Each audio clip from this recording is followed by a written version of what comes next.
Estamos de volta, então, com o nosso Boletim Conexões Especiais, fazendo a retrospectiva 2015 do esporte, pelo menos dos clubes goianos. O ano que vem a TV UFG, é ano olímpico também, nós vamos estar à frente aqui, comandando também o jornalismo esportivo e trazendo matérias de diversos segmentos, não só do futebol. Em 2015, nós estamos fazendo esse fechamento especial para você, torcedor do Atlético, torcedor do Goiás e torcedor do Vila Nova. No primeiro bloco, nós falamos um pouco sobre o Atlético e, de acordo com as regras que foram apresentadas no começo do programa, a hora é de falar do Goiás Esporte Clube. Então nós vamos acompanhar aqui na tela como é que foi o ano do Verdão, como é que foi o 2015 do Goiás. O Goiás Esporte Clube participou de 4 competições, foram 64 jogos, 25 vitórias, 15 empates e 24 derrotas. Ao todo a equipe esmeraldina marcou 79 gols, sofreu 68 com um saldo de menos 11. Lembrando que nessa contagem só estão as partidas oficiais, amistoso, qualquer outra coisa assim não entra. Foi campeão goiano, o que também não é nenhuma novidade, né? O Goiás é campeão goiano, isso acontece frequentemente. Ficou na terceira fase da Copa do Brasil, foi eliminado pelo Santo André, não é isso? Não, foi pelo Ituano. Perdão, pelo Ituano. 19º no Campeonato Brasileiro, rebaixado, dono da segunda pior campanha do Brasileirão. E na segunda fase da Copa Sul-Americana foi barrado pelo fortíssimo time do Brasília, né? Esse foi o ano do Goiás Esporte Clube. Vamos ver quem foi o destaque. O destaque do Goiás foi o atacante Eric, 21 anos, 19 gols na temporada, 10 gols no Campeonato Brasileiro, foi o artilheiro do Verdão no Campeonato Brasileiro, 6 gols no Campeonato Goiano, 3 gols na Copa do Brasil. Então, a gente está falando aqui sobre o ano do Goiás. O William Romeu também acompanhou um pouquinho mais o Verdão. O que mais que aconteceu no Goiás, hein? Foi um ano meio trágico pro pessoal lá também, né? Foi um ano de apostas. O Goiás viveu um ano de apostas que acabaram não dando muito certo. Principalmente na questão financeira, né, e também na questão da categoria de base. O Goiás começou o ano disputando a competição amistosa, né, lá em Brasília, o Granada Cup, a qual se acabou saindo campeão pelo o torneio mesmo, né, o regulamento dele, e acabou faturando 100 mil dólares. Tá certo. Aí conseguiu essa grana para tentar investir no time. Mas foi um ano de apostas que não deram muito certo, como eu bem disse. A começar foi o diretor de futebol. O gestor de futebol, perdão, que foi o Arley, não tinha experiência. O Arley foi um exímio goleiro, a gente sabe disso, mas não tinha experiência suficiente para esse cargo, né, de contratar jogadores, de fazer contratos novos e também no brasileiro de apostar muito na categoria de base. O Goiás foi a equipe do Campeonato Brasileiro da Série A com mais jogadores à base, metade do elenco era de jogadores oriundos da base. Então foi campeão goiano, mas não teve uma boa atuação no campeonato. O Goiás foi campeão em cima da Presidência com um empate no Serra Dourada, em 1-1, na qual saiu perdendo. Acabou buscando um empate com o gol do Felipe Menezes. Parece desse que é satélite do Goiás, inclusive, né? É um Goiás B, né? Goiás vamos dizer B. assim. Na Copa do Brasil, acabou sendo eliminado pelo Ituano, né? Um time que até então não tinha nenhuma divisão no brasileiro, né? Não estava na Série D, não estava na Série B, nem na Série C. E acabou perdendo lá em São Paulo e venceu aqui em Goiânia. Só que, pelo gol marcado fora de casa, o Ituano acabou classificando. No Campeonato Brasileiro, o time nas primeiras rodadas ficou entre os 4 primeiros. Mas a gente sabia que isso não ia acontecer. Porque o elenco do Goiás era um elenco, vamos dizer assim, não era dos melhores elencos, mas também não era um elenco para ficar entre o G4, que acabou resultando, né, no final do campeonato, acabou sendo rebaixado. E na Copa Sul-Americana também foi, né, outro vexame. Acabou sendo eliminado pelo Brasília, né, que pior que o Ituano, não estava em nenhuma divisão do Campeonato Brasileiro e não tem muita história no futebol. Foi campeão da Copa Verde, mas em comparação ao Ituano, né, o Brasília não teve tanta história. Acabou sendo eliminado no Goiás aqui no Serra Dourada, vencendo a equipe esmeraldina. Então foi um ano de muitas apostas que não deram certo. O Goiás teve 7 técnicos numa temporada. Muita coisa. Ou seja, isso não dá, né? Não tem como uma equipe permanecer numa Série A de Campeonato Brasileiro com 7 técnicos. Não mantém um esquema, não mantém a mesma tática. Isso acabou prejudicando e acabou resultando no rebaixamento do Goiás para a Série B do Campeonato Brasileiro. Então foi um ano de apostas que não deu muito certo, né? Um ano de erros que a diretoria esmeraldina espera não repetir no próximo ano. O William tocou num assunto interessante, que eu acho que é a mesma coisa que aconteceu no Atlético, né? A falta de um planejamento. E o resgate de heróis do passado, sucessivamente, que consequentemente também não dão certo. Além do Arley, a gente teve o Hélio dos Anjos, né? Que também foi, para mim, foi um grande erro, né? E depois ainda, para abrilhantar mais a sucessão de erros, o Arthur Neto. Né? Então, assim, foi um ano de resgate histórico que não deu certo. Por quê? Porque o futebol, como diria o poeta, né, é dinâmico. E aí a gente tem que passar a bola para frente e dar chance para outras pessoas. Como que você viu esse ano do Goiás, Igor? Complicado. Como o William falou, faltou o planejamento. Começou até bem com Wagner Lopes, teve um campeonato goiano, o time não rendeu, mas era o que o time poderia dar. O presidente falou que não ia trazer um grande elenco, mas ele tentou trabalhar com o que o elenco tinha. Colocou 3 atacantes, com os jogadores, o Eric sendo a revelação do último campeonato brasileiro, veio outros nomes, colocou também, só porque o time não conseguiu jogar.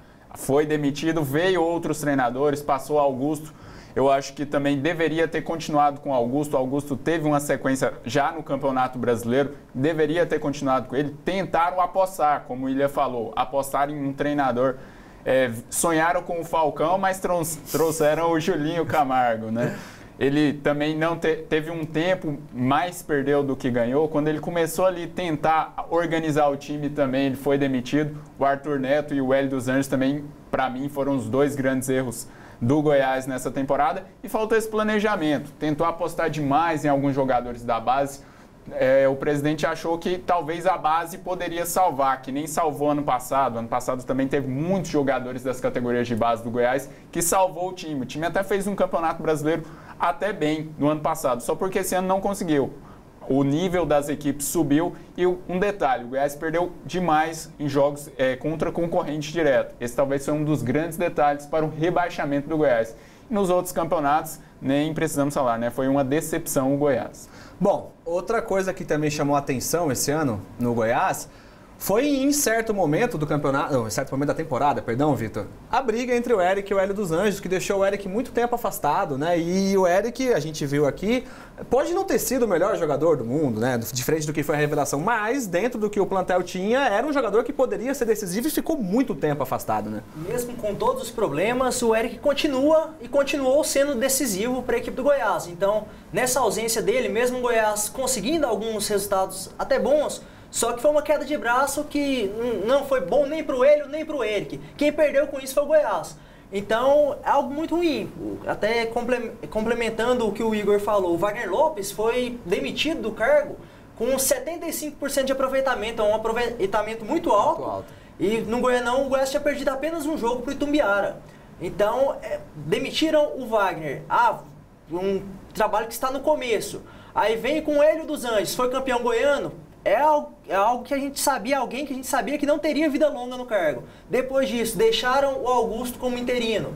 O Augusto também, na hora que o Goiás começou a engrenar, tiraram o Augusto. Veio o Julinho Camargo, ficou 9 jogos sem vencer. Parecia que ia demitir o Julinho. Quando o Goiás começou a engrenar, venceu o São Paulo 3-0 no Morumbi, o Goiás começou a vencer jogos, começou mesmo quando era derrotado, jogava bem, se apresentava bem, e acabaram mandando o Julinho embora depois de 3, 4 jogos sem vencer. Então foi uma sucessão de erros, a pecar também pelo colocar o Arley. Vocês citaram muito bem esse ponto. O Arley acabou de se aposentar, não teve tempo nem de se preparar, de estudar para o cargo, se preparar o mínimo que fosse. Foi convidado, ele ficou meio assim, aceitou. Tá querendo ajudar o time que ele gosta, o time do coração dele, só que é uma sucessão de erros. E um ponto, assim, o Goiás contratou 18 peças. Quantas que ajudaram mesmo, efetivamente, o time? O Felipe Menezes foi importante na disputa do Campeonato Goiano. Apenas no brasileiro. O Felipe pouco jogou e quando jogou não contribuiu tanto. O Zé Love, uma péssima contratação, ele não mostrou a que veio, mas se envolveu em brigas com a torcida, em desentendimentos com o torcedor esmeraldino, do que ele se destacou pelos gols marcados. Contratações boas nesse ano, o zagueiro Fred se destacou, o Bruno Henrique, que veio sem nome e hoje desperta interesse de grandes clubes do futebol brasileiro, como o Internacional, Fluminense, São Paulo, Corinthians, Santos. O Patrick Volante, que até teve alguns bons momentos, foi titular em boa parte da campanha. E só, depois o Goiás trouxe o William Kozlovski da Aparecidense, não deu conta. Você vai falar uma palavra com P, eu percebi que você fez o P, era o quê?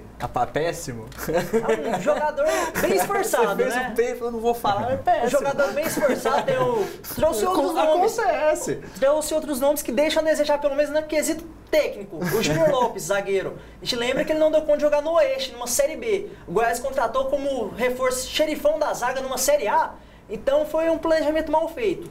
Na época do Hélio dos Anjos, trouxe um caminhão de jogadores lá do Sul. Desses, o Patrick, que deu certo agora nesse final do campeonato, se encaixou depois que o Rodrigo, que era o titular absoluto, machucou, que se encaixou um pouco melhor.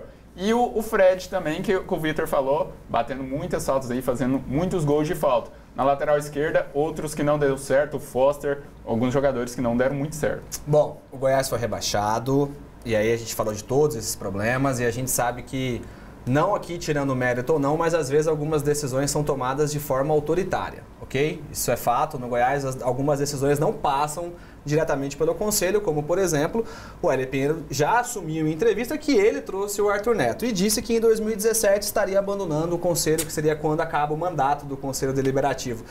Nesse momento, né, de turbulência e tudo mais, o que é melhor para o Goiás? Ficar com o Ailê? Já deu a época do Ailê? O que vocês acham assim, com relação à política do Goiás? Eu creio que o Arley é uma pessoa importantíssima para o Goiás, isso a gente não pode se questionar. Né, mas a partir do momento que começa a se exigir muito, né, ele mandar muito dentro da equipe, isso acaba prejudicando. Né, a gente agora mesmo, no começo da temporada de 2016, o Sérgio Haas queria estipular um vice-presidente, o Arley Pinheiro acabou interferindo, não queria esse vice-presidente, acabou indicando outro. Então eu creio que o Arley Pinheiro é sim uma figura importante para o Goiás. Né, através dele o Goiás consegue o dinheiro, consegue os patrocínios, essas coisas. Mas a partir do momento que começa a mandar muito na equipe, a interferir, né, cada função dentro do clube, a interferir no mandato do presidente, interferir na escolha do técnico, eu acho que isso pesa, isso complica e prejudica a equipe. Então, medindo essa grande prepotência, aí, vamos dizer, do Arley Pinheiro, eu acho que ele continuando seria uma boa, não mandando do jeito que está mandando na equipe do Goiás. Tem que aliviar um pouco, né? Todo mundo que fica muito tempo no poder é algo ruim, não é benéfico. Você ficar tanto na parte política quanto no esporte. Então, acho que esse revezamento no poder, uma outra pessoa, um outro homem forte no Goiás seria interessante. Eu vou ter que te cortar de novo. O Igor sempre acaba dançando, que a gente está com 17 segundos aqui para terminar o nosso bloco. E rapidamente o Goiás, Anderson Moreira. Boa. Boa escolha. Boa escolha, boa escolha. Boa escolha. Então, com o Anderson Moreira e com os meninos aqui do Doutores da Bola, a gente vai encerrando o nosso segundo bloco da nossa retrospectiva aqui dentro do Boletim Conexões. Na volta, é a vez do Vermelho e a vez do Vila Nova.